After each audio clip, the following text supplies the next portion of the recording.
మీ ఎలాంటి వ్యాపార ప్రకటనలకైనా వెంటనే మా ఛానల్ సంప్రదించండి. అందరికీ నమస్కారం. వీక్షిస్తున్న ప్రేక్షకులందరికీ శ్రీ పరాభవనామ సంవత్సర ఉగాది శుభాకాంక్షలు. ప్రస్తుతం మనతో పాటు ఉన్నారు ప్రముఖ తంత్ర జ్యోతిష్యులు, జ్యోతిష్య రత్న, జ్యోతిష్య సామ్రాట్ చింత రుక్మందర్రావు గారు. గురుగారితో మాట్లాడదాం.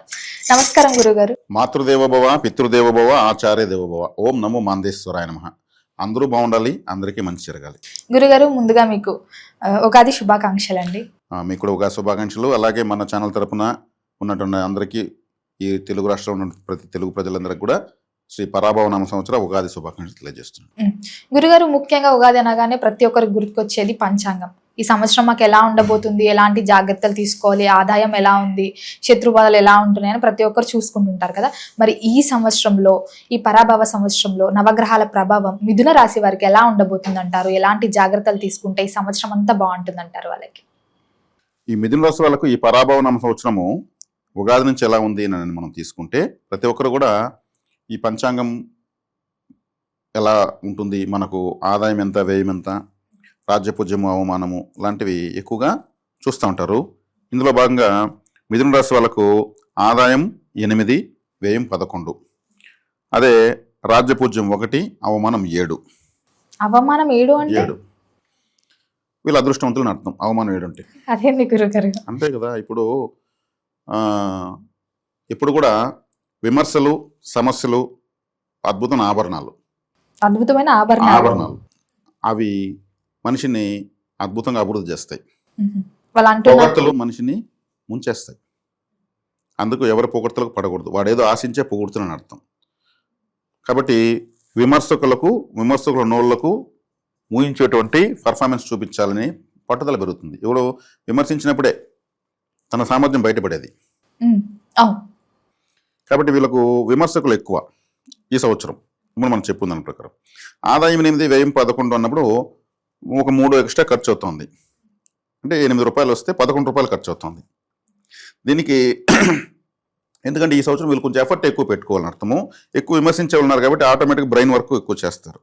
ఇది వీళ్ళకి అద్భుతమైన సమయం అని చెప్పొచ్చు.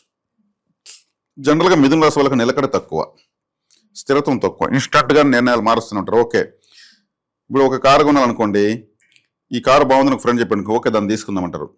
ఇంకో ఫ్రెండ్ వచ్చి దానికన్నా ఇది బాగుంది సార్, దీన్ని తీసుకుందామంటారు. ఇంకో ఫ్రెండ్ వచ్చి ఈ 2 కాదు, నీకైతే ఇది బెటర్ అంటే సార్ దీన్ని తీసుకుందామంటారు. అంటే వాళ్ళ నిర్ణయాల మీద వాళ్ళు ఉండరు. అంటే బాగుంది అంటామంటే వీళ్ళు నిర్ణయాలు మారుస్తుంటారు. అంటే నిలకడ తక్కువ అని అర్థం. అన్ని విషయాలు నమ్ముతూ ఉంటారు. దాంట్లో ఏమవుతుంది, కొంత చెడ్డ కూడా జరుగుతూ ఉంటుంది. ద్విస్వభావ రాశి ఇది. అంటే అన్ని రకాల స్వభావం ఉంటుందని అర్థం. తనకు సంబంధించినవి, తనకు సంబంధం లేని సమస్యలు వస్తుంటాయి. దేవుడు ఎవరికో మాట చెప్తారో ఆడు ఎగరేస్తాడు, ఈడు కడుతూ ఉంటారు డబ్బులు. అట్లాంటివంతా ద్విస్వభావ రాశుల వాళ్ళకి తగులుతుంది. కాబట్టి ఈ సంవత్సరం రాశిలో గురువు ఉన్నాడు జూన్ వరకు. తర్వాత 2వ ఇంట్లోకి వెళ్తాడు. డిసెంబర్ వరకు 9లో రాహువు, 3వ ఇంట్లో కేతువు. ఆ తర్వాత 2వ ఇంటి కేతువు, 8వ ఇంట్లోకి రాహు వస్తున్నాడు. అప్పటి వరకు బాగానే ఉంటుంది, రాహుకేతులు మారే వరకు. ఆ తర్వాత అష్టమంలో రాహు వస్తున్నాడు. అష్టమ స్థానంలోకి రాహు రాకూడదు. అదేవిధంగా 10వ ఇంట్లో శని ఉన్నాడు. అష్టమాధిపతి 10వ ఇంట్లో ఉన్నాడు. 10వ ఇల్లు ఏం సూచిస్తుంది, కాళ్ళు, మోకాళ్ళ నుంచి కిందకి 10వ ఇల్లు మన శరీరంలో. ఇప్పుడు మేషము, వృషభము, మిథునము, కర్కాటకము ఊపిరితిత్తులు, మిథునం అంటే భుజాలు, సింహం అంటే హృదయం, హార్ట్, కన్య అంటే పొత్తి కడుపు, తుల అంటే మన జెంటికల్ ఆర్గాన్స్ కడ వస్తుంది, వృశ్చికం అంటే మలమూత్ర విసర్జనా స్థానం వస్తుంది, ధనస్సు అంటే తొడలు వస్తుంది, మకరం అంటే మోకాళ్ళు, కుంభము అంటే పిక్కలు, మీనం అంటే పాదాలు. ఇది నవగ్రహ స్వరూపం, మన ద్వాదశ రాశి స్వరూపం. ఇప్పుడు 10వ ఇల్లు అంటే ఏం నేను చెప్పాను, మకరం అంటే మోకాళ్ళు అని చెప్పాను కదా. మోకాళ్ళు అంటే వీళ్ళు ప్రతి ఒక్కదానికి ఎక్కువగా తిరగాల్సి వస్తుంది, కాళ్ళు నొప్పులు వస్తాయి. ఇప్పుడు 8లోకి రాహు వస్తున్నాడు. ఎప్పుడు డిసెంబర్లో వస్తాడు, మార్చి నుంచి మనం లెక్కేసుకుంటే. ద్వితీయంలో గురువు వస్తున్నాడు. అంటే ప్రధాన గ్రహాలు బేస్ చేసుకుని నేను ఎప్పుడు కూడా ఈ ఫలితాలు చెప్పేది. మిగిలిన గ్రహాలు తాత్కాలికంగా వస్తూ పోతూ శుభాశుభ మిశ్రమంగా ఉంటాయి.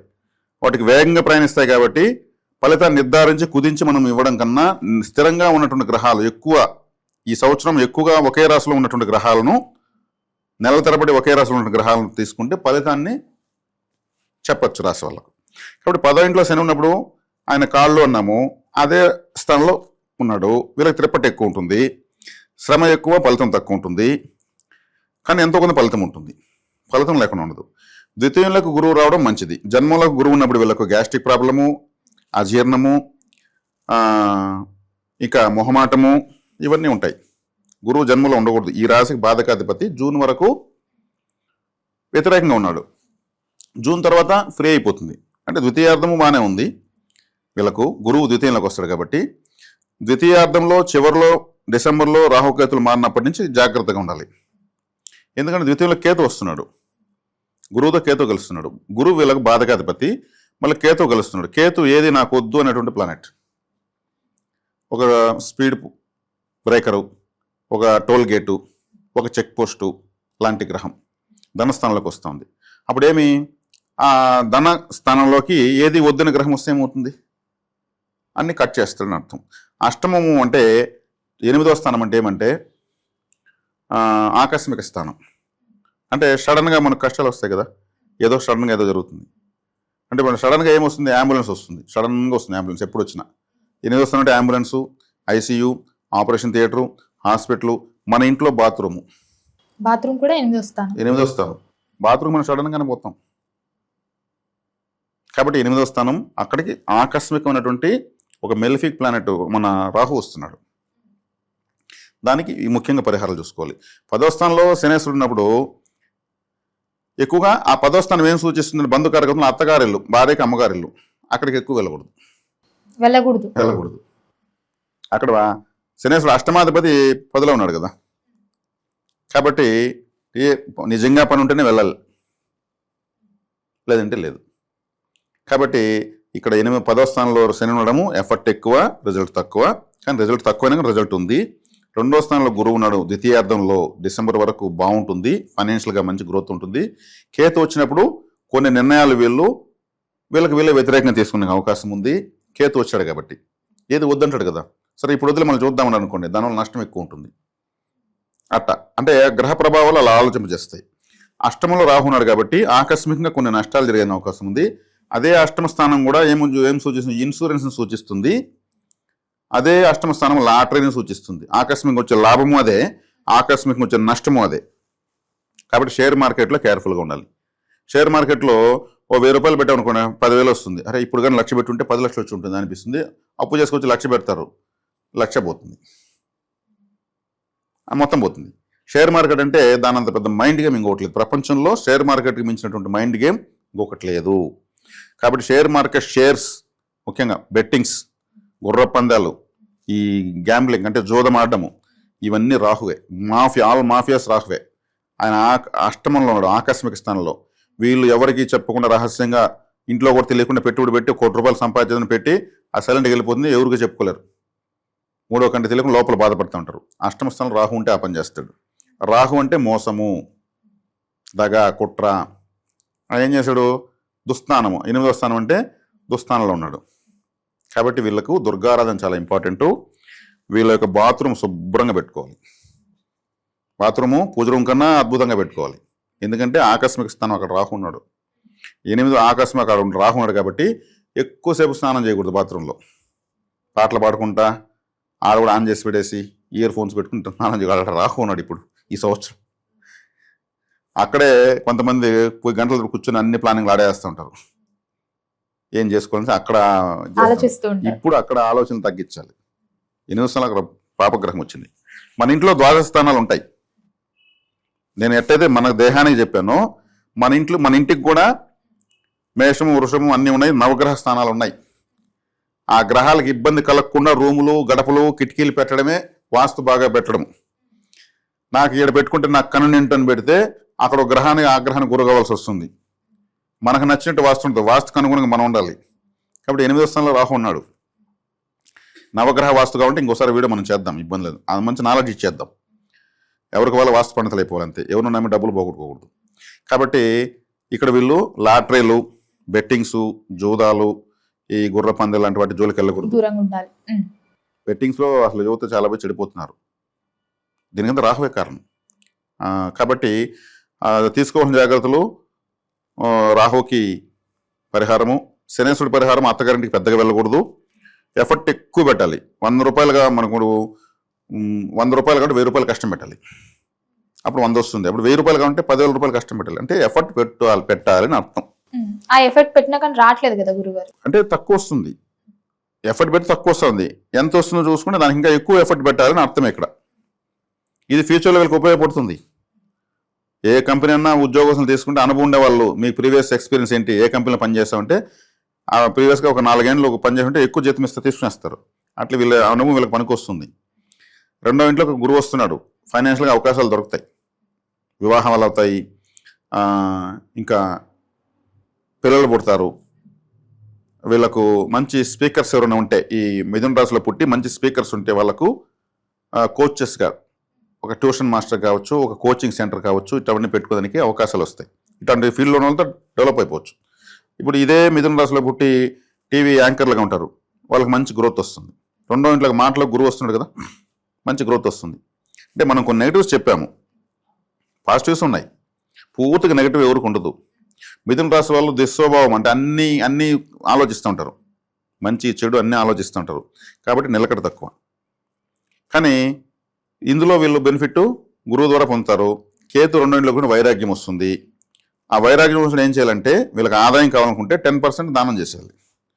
ఏది నాకు వద్దు అనే ప్లానెట్ అని చెప్పాను కదా, కేతు ఏది నాకు వద్దు అంటాడు కదా, వస్తున్న ఆదాయంలో 10% దైవ సేవ లేదా సమాజ సేవ అనుకున్నాను అనుకోండి, అంటే దేవుడిని పార్ట్నర్గా పెట్టుకుంటాం మైండ్లో, అంతే కదా. అంతే, అది మైండ్లో ఉంటాడు ఆయన పార్ట్నర్.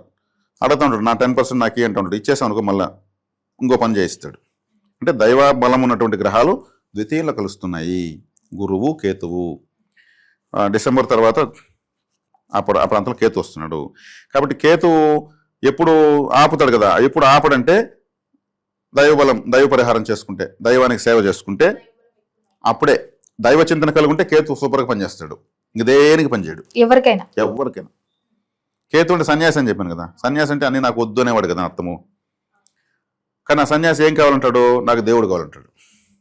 ఆలయాలు, హిమాలయాలు, పీఠాలు, ఆశ్రమాలు ఇట్లా తిరుగుతూ ఉంటారు వాళ్ళు, దేవుడు చుట్టూ తిరుక్కుంటూ ఉంటారు, ఇంకేం వద్దు నాకు అంటూ ఉంటారు. కాబట్టి దైవ సేవ చేస్తే కేతు అనుకూలైపోతుంది, అంటే ఆశీర్వదిస్తాడు దేవుడు. గురుగారు, మరి ముఖ్యంగా మొదటి 6 నెలలు ఎలా ఉంటుందంటారు మిథున రాశి వారికి? మొదటి 6 నెలల్లో కాస్త ఇబ్బంది అని చెప్పాను. జన్మంలో గురువు ఉన్నాడు, గ్యాస్ట్రిక్ ప్రాబ్లము, మొహమాటము, ధన నష్టము, నిర్ణయాలు మెటీరియల్ కాకపోవడము లాంటివి జరుగుతాయి. మొదటి 6 నెలలు అనుకూలంగా ఉన్న గ్రహాలు రాహువు, శని అనుకూలంగా ఉన్నారు. శనేశ్వరుడు కూడా మధ్యస్థంగానే ఉన్నాడు 10వ ఇంట్లో, అష్టమాధిపతి 10వ ఇంట్లో, కాబట్టి ఎఫర్ట్ ఎక్కువ ఉంటుంది.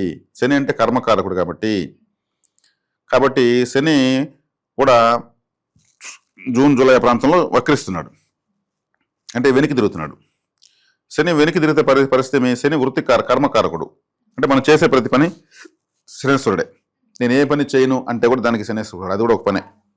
నిద్రపోతే అది ఒక పనే, తింటే అదొక పనే, దొంగతనం చేస్తే అదొక పనే. ప్రతి పనికి కర్మ, ప్రతి ఒక్కటి కర్మ, శుభకర్మ అశుభకర్మ.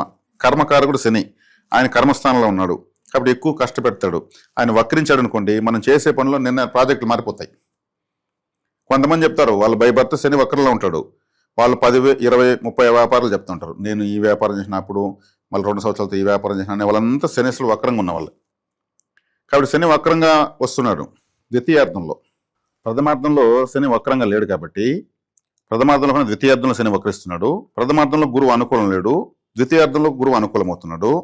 ప్రథమార్థంలో రాహుకేతులు అనుకూలంగా ఉన్నారు, ద్వితీయార్థంలో రాహుకేతులు వ్యతిరేకంగా వస్తున్నారు. అంటే ఇక్కడ వచ్చేకాడికి ప్రథమార్థంలో శని బాగుంటే ద్వితీయార్థంలో గురువు బాగున్నాడు, ద్వితీయార్థంలో శని బాగాలేడు. ప్రథమార్థంలో రాహుకేతులు బాగున్నారు, ద్వితీయార్థంలో బాగాలేరు.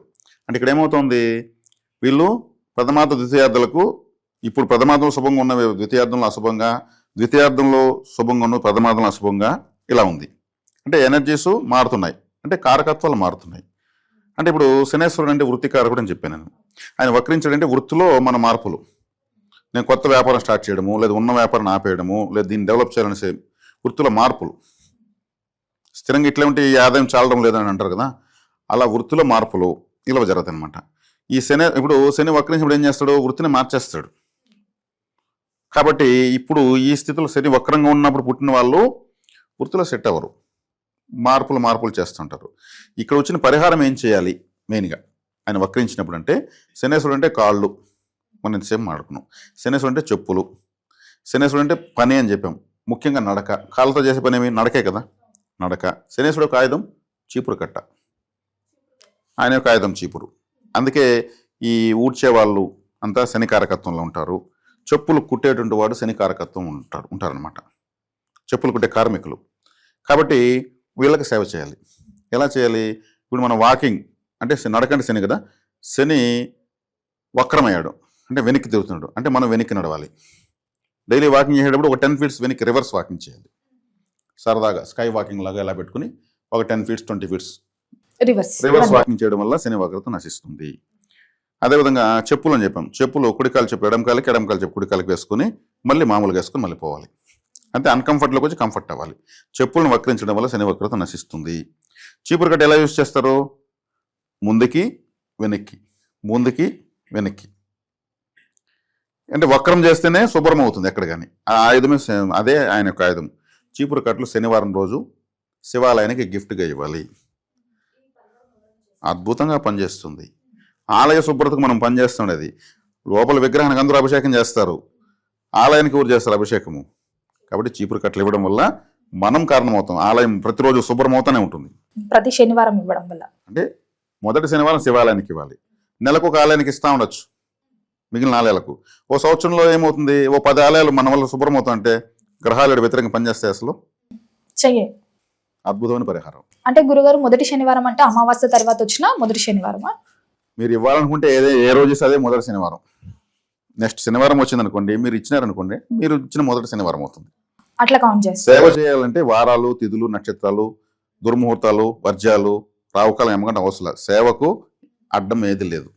శనివారం రోజు మీరు సమర్పించవచ్చు. ఇక్కడ గుడికి దానం ఇస్తున్నానని చెప్పకూడదు. మనం ఇస్తే దానం తీసుకునే పరిస్థితి దేవుడు ఎక్కడ ఉంటాడు? సమర్పణ, కానుక ఇవ్వడం. అలా మనము నెలకు కాలానికి ఇస్తామంటే చక్కగా ఆలయాలు శుభ్రమవుతూ ఉంటే దేవతానుగ్రహం లోడ్ అవుతుంది మన జీవితానికి. కాబట్టి శని వక్రమైనప్పుడు చేయలేని కారకత్వాలు. అదేవిధంగా చెప్పులు కుట్టే కార్మికులు ఉంటారు. వాళ్ళు ఎండకు, గాలికి, దుమ్ముకి, ధూళికి ఒక చిన్న అంబ్రెల్లా పెట్టి కూర్చో ఉంటారు. దాన్నే నమ్ముకుంటారు. చెప్పును బట్టి నమ్ముకుని బతుకుతున్నారు. సాక్షాత్ శనేశ్వరుడే అనుకోవాలి, శని భగవాన్లు అనుకోవాలి. శనేశ్వరుడుగా శని భగవాన్లు వాళ్ళు. వాళ్ళకి ఏదన్నా వాటరు, ఫుడ్. వాటర్ అంటే ఇప్పుడు చంద్రుడే కదా, చల్లగా వాళ్ళకి వెళ్తుంది. ఫుడ్ వెళ్తే డబ్బులు ఇవ్వచ్చు, 100 రూపాయలు కూడా ఇవ్వచ్చు, నష్టమేం లేదు. ఆలయాల్లో చెప్పుల కౌంటర్ ఉంటుంది. కౌంటర్లో పనిచేస్తూ ఉంటారు. చెప్పుల కౌంటర్లో మనిషి చెప్పులు తీసి భద్రంగా పెట్టి మనం వచ్చేవారు దాన్ని కాపలా కాసి మళ్ళీ మన చెప్పులు మనకి ఇస్తారు. వాళ్ళకి ఇవ్వరు డబ్బులు, అసలు ఉండిలో వేస్తారు వేలకు వేలు. వాళ్ళకి ఏదైనా ఇవ్వాలి. వాళ్ళ పిల్లలు ఉంటారు, వాళ్ళ ఫ్యామిలీ ఉంటుంది. ఆ చెప్పుల కౌంటర్లో పనిచేయడం ఎవరైనా ఇష్టపడతారా? కానీ వాళ్ళు దాన్ని ఎంతో గౌరవంగా చేస్తారు. వాళ్ళని మనం గుర్తించామనుకోండి, శనేశ్వరుడు యాక్టివేట్ అవుతాడు ఇక్కడ. ఏకంగా ఒక ప్లానెట్ గ్రహాల్లోకి ఈశ్వర ఈశ్వర ఈశ్వర అని పిలుచుకున్న ఏకైక గ్రహం శనేశ్వరుడు. గురుగ్రహాన్ని గురీశ్వర అనరు, బుధేశ్వర అనరు, కుజేశ్వర అనరు, రవీశ్వర అనరు. ఒక శనేశ్వరుడు మాత్రం సాక్షాత్ ఈశ్వరునితో సమానంగా పిలుస్తారు. కర్మకారకుడు, శనీశ్వరుడు. వాళ్ళని గుర్తించాలి. ఆ గ్రహ కారకత్వ వ్యక్తులను గుర్తించాలి. అప్పుడు గ్రహం శనేశ్వరుడు సేవకే బానిస. తైలాభిషేకం చేసేది, దీపాలు పెట్టేది, నల్ల ఒత్తులతో దీపాలు పెట్టేది, ఇవంతా ఓవర్ యాక్షన్. నాకు తెలిసి నేను ఎవరిని విమర్శించడం లేదు, సేవ చేయమని ఇంకొక రకంగా చెప్తున్నాను. ఇవన్నీ కూడా ఖర్చులు ఎవరి శక్తి మేర వాళ్ళు చేయొచ్చు. శని వక్రిస్తున్నాడు కాబట్టి ఈ విధమైనటువంటి ఆలయ, వ్యక్తిగత తంత్ర పరిహారాలు చేయడం మంచిది. కొంతమంది ప్లాట్ఫామ్ పైన చీప్ క్వాలిటీ చెప్పులు అమ్ముతూ ఉంటారు. 50 రూపాయలకు ఒక జత, 100 రూపాయలకు ఒక జత వస్తాయి. అవి పెట్టుకుంటారు. అవి వాళ్ళకి ఎక్కడో పెట్టుకుంటారు పాపం, వాళ్ళకి షాపులు కూడా ఉండవు. అవి కలర్ కూడా పుడుస్తాయి. ఒక నెలకంతా అక్కడ పెట్టే కలర్ పుడుస్తాయి, తుమ్ము తట్టుకుంటూ ఉంటారు. అంటే చెప్పులు నమ్ముకొని బతుకుతున్నారని అర్థం. అటువంటి వాళ్ళకి ఏదైనా సహాయం చేయండి. చెప్పులు అంటే శనేశ్వరుడు కాబట్టి ఇది. అదేవిధంగా శని వక్రిస్తున్నాడు కాబట్టి ఎందుకు ఇన్ని చెప్పాల్సి వస్తుందంటే, ఇప్పుడు మనం చెప్పామంటే ఎవరికి తగింది వాళ్ళు చేసుకుని ఉద్ధరించబడతారని చెప్తున్నాం. శనేశ్వరుడు కాలభైరవుని శిష్యుడు. ఆయనకు గురువు ఉన్నాడు. ఆయన ఎవరో కాదు, కాలభైరవుడు. మనం కాలపురుషుడు అంటున్నాం కదా జ్యోతిష్ శాస్త్రంలో. ఆ కాలపురుషుడు కాలభైరవుడే, ఆయన శిష్యుడు. కాబట్టి కాలభైరవ ఆరాధన ఎక్కువ చేయండి. కాలభైరవ అష్టకం చదవండి, వినండి. వీధి కుక్కలకు ఫుడ్ పెడితే కాలభైరవుడు యాక్టివేట్ అయిపోతాడు, ఆయన వాహనము. కాలభైరవుడు అనుగ్రహం కావాలంటే పోయి ఎక్కడో కాశీకో ఇంకో చోటకు పోల్చుకోనలా. మన ఇంట్లో వీధిలో కుక్కలకు ఫుడ్ పెడతా ఉంటే కాలబడి యాక్టివేట్ అవుతాడు. రియల్గా అవి తింటాయి కదా. ఆయన యొక్క వాహనాన్ని మనం సేవ చేస్తున్నాం కదా. కాలబడి సేవ చేసే వాళ్ళకి శనేశ్వరుడు అనుకూలమైపోతాడు. గురువు సేవ చేస్తున్నాం. ఇంకేం కావాలి అసలు పరిహారం?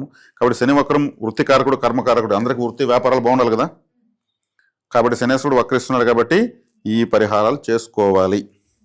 గురుగారు మరి ముఖ్యంగా విద్యార్థులకు ఎలా ఉంటుందంటారు ఈ సంవత్సరం అంతా? విద్యార్థులు బాగుంది.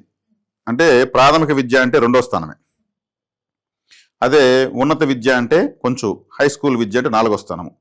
ఇంకా ఇంటర్ వరకు, ఇంటర్ దాటి డిగ్రీ, బీటెక్, ఎంటెక్, ఇంకేదో టెక్లు ఉంటాయి, అవన్నీ 9వ స్థానం. ఇంకా విదేశాల్లో పోయి చదివేటువంటి విద్యలు 12వ స్థానం. ఇప్పుడు ప్రాథమిక విద్యలో ఉన్నటువంటి విద్యార్థులకు గురువు అక్కడికే వస్తున్నాడు, ప్రాథమిక విద్యలోకి వస్తున్నాడు, బాగుంటుంది. కాబట్టి ఈ విద్యార్థులకు బాగానే ఉందని చెప్పచ్చు. విద్యాస్థానంలోకి గురువు రావడం అంటే వీళ్ళకి స్టూడెంట్స్కి టీచర్కి బాగా కమ్యూనికేషన్ బాగుందని అర్థం. ఇప్పుడు స్టూడెంట్స్తో టీచర్ బాగున్నాడు అనుకోండి, వాళ్ళకి డౌట్లని ధైర్యంగా అడుగుతారు. అదే ఆ టీచరు ఇంతలా మీసాలు ఇంత పెద్ద కన్నులు పెట్టుకుని కూర్చుంటే మనం చూస్తారా? భయపడిపోతారు. ఆయన చూస్తే ఆ సార్ని చూస్తే మాకు భయము, ఆయన ఏమనడు అని ఒక అట్టు ఉంటుంది. ఇవి చాలా ఇంపార్టెంట్. గురువే డైరెక్ట్గా విద్యాస్థానాలకు వస్తున్నాడు, విద్యార్థులు బాగుంది. కాబట్టి గ్రహకారకత్వం అనుకూలంగా విద్యార్థులకు ఉంది. విద్యలో మంచి ఉన్నతిని సాధిస్తారు. కుటుంబ వాతావరణం ఎలా ఉంటుంది? కుటుంబం అనే స్థానంలోకి గురువు వస్తుంది. విద్య, కుటుంబము, వాక్కు, ధనము అనే స్థానంలోకి, తిండి అనే స్థానంలోకి గురువు వస్తున్నాడు కాబట్టి వాటన్నిటికి లోటు ఉండదు. కుటుంబము అంటే భార్య పిల్లలు, లేదా స్త్రీలకైతే భర్త పిల్లలు, కాబట్టి వివాహం అవుతుంది. ఒక గృహస్థులు కావాలంటే, కుటుంబం ఏర్పడాలంటే, ఇప్పుడు ఒక అమ్మాయికి వివాహం అవుతుంది, ఆ అమ్మాయి వాళ్ళ అమ్మ వాళ్ళ రేషన్ కార్డులోంచి కట్ అయిపోతుంది పెండ్లి అయిపోయిన తర్వాత. ఆ కుటుంబం నుంచి రికార్డు స్కూల్లో మారిపోతాయి. ఆ ఇంట్లోకి మళ్ళీ యాడ్ చేసుకుంటారు. మీ ఊర్లో యాడ్ చేసినట్టు చూపించండి, సర్టిఫికేట్ తండి, ఇక్కడ మేము యాడ్ చేస్తాం. కాబట్టి కుటుంబ స్థానం బాగుంది. పెళ్ళిళ్ళు అవుతాయి, పిల్లలు కూడా పుడతారు. పెళ్ళైన వాళ్ళకు కుటుంబం ఏర్పడాలంటే ఒక అబ్బాయి అమ్మాయి పుడితే వీళ్ళ మధ్యలోకి ఒక ఫ్యామిలీ మెంబర్ వచ్చినట్టు. భార్య భర్త, మీకు పిల్లలు ఎంతమంది అంటారు కదా, పిల్లలు పుడతారు. అది కేతు వచ్చిన తర్వాత ఆభాషణలు కావడానికి, పిల్లలు ఆలస్యం కావడానికి అవకాశం ఉంటుంది. కేతు అంటే నాకు ఏది వద్దనే గ్రహం కదా, తడబాట్లు ఇస్తాడు. కేతువు తల్లే లేదు, తల్లలేనటువంటి హ్యాండిక్యాప్డ్ ప్లానెట్ అనమాట. ఆయన వచ్చినప్పుడు ఏమవుతుంది, పిల్లలు కూడా ఆటంకాలు ఏర్పడతాయి. కాబట్టి కేతు అంటే మోక్షకారకుడు కాబట్టి దైవ పరిహారం ఎక్కువ చేసుకోవాలి. విఘ్నేశ్వర ఆరాధన, సుబ్రహ్మణ్య ఆరాధన చేయాలి. ఈ విఘ్నేశ్వరుడు సుబ్రహ్మణ్యేశ్వరుడు చేతిలోనే ఉంటాడు కేతు, ఇంకెవో చేతిలో ఉండడు, వాళ్ళ కంట్రోల్లో ఉంటాడు. కాబట్టి సుబ్రహ్మణ్య ఆరాధన, విఘ్నేశ్వర ఆరాధన చేయాలి. గృహయోగం, వాహన యోగం ఉందంటారా? గృహ వాహన యోగాలకు సంబంధించి మధ్యస్థంగా ఉంది. ఎందుకంటే గృహస్థానాన్ని శని చూస్తాడు, అష్టమాధిపతి 4వ ఇంటిని చూస్తాడు.